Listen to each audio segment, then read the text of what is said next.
बिस्मिल्लाहिर्रहमानिर्रहीम।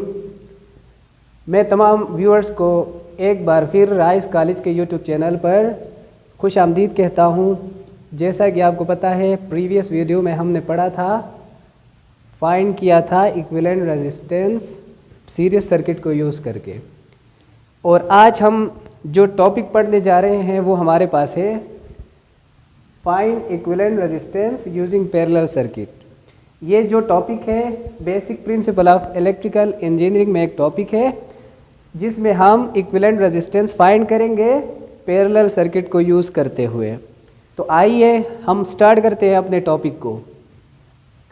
ये हमारे पास जो है एक पैरेलल सर्किट है जिसमें हमने एक वोल्टेज सोर्स लिया है, 3 रेजिस्टेंस लिया हुआ है।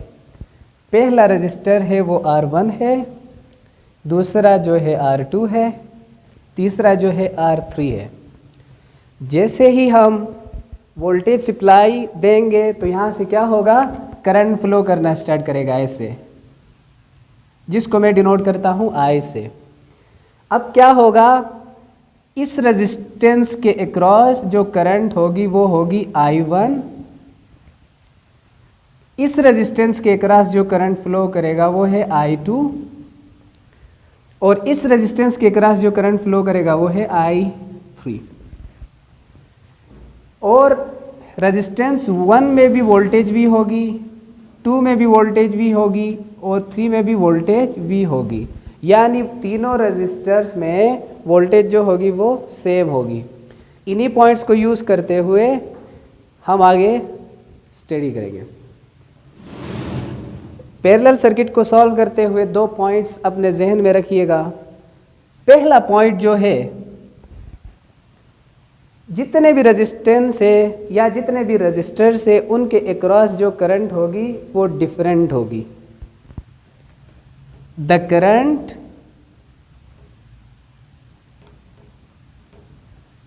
Is different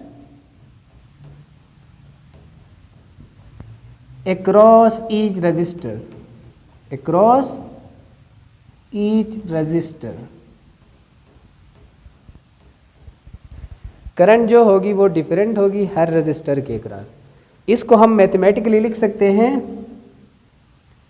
I is equal to I1 plus I2 plus I3। इसको इक्वेशन नंबर 1 का नाम दिया मैंने। जो वोल्टेज होगी हर रजिस्टर के अक्रॉस जो है वो सेम होगी। The voltage is same.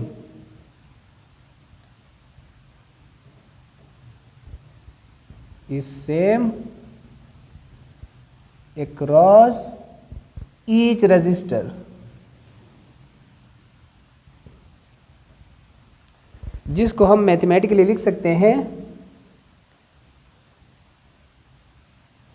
V1 is equal to V2 is equal to V3 is equal to V। यानी इस नोड पे वोल्टेज V1, इस नोड पे वोल्टेज V2, इस नोड पे वोल्टेज V3। यानी ये तीनों वोल्टेज हमारे पास जो होगी वो सेम होगी। अब हम आगे ओहम्स लॉ देखते हैं। अकॉर्डिंग टू ओहम्स लॉ,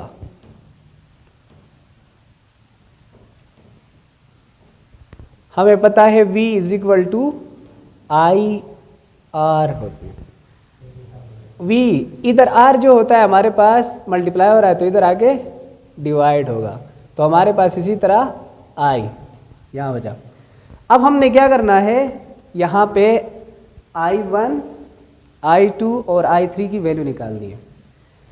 तो हम क्या करेंगे, I is equal to V और R है। अगर I1 होगी रेजिस्टेंस R1 के अक्रॉस, यानी रेजिस्टर जो R1 है उसके अक्रॉस जो होगी I1 होगी, वोल्टेज सेम होगी। इसी तरह I2 जो होगी V और R2, इसी तरह I3 जो होगी V और R3। अब इन तीनों वैल्यूज़ को हम पुट करेंगे इक्वेशन नंबर 1 में। Put in equation 1. Put in equation number 1. Put करने से क्या होगा, i इज इक्वल टू, अब i1 के जगह में हम पुट करेंगे v over r1 plus v over r2, ये i2 की जगह पुट किया, v आवर r3 ये i3 की जगह हमने पुट कर दिया। i इज इक्वल टू, अब देखिए v तीनों में सेम है तो हम इसको कॉमन ले सकते हैं यहाँ पे, तो v कॉमन आएगा तो हमारे पास बचा 1 our r1 plus 1 our r2 plus 1 our r3।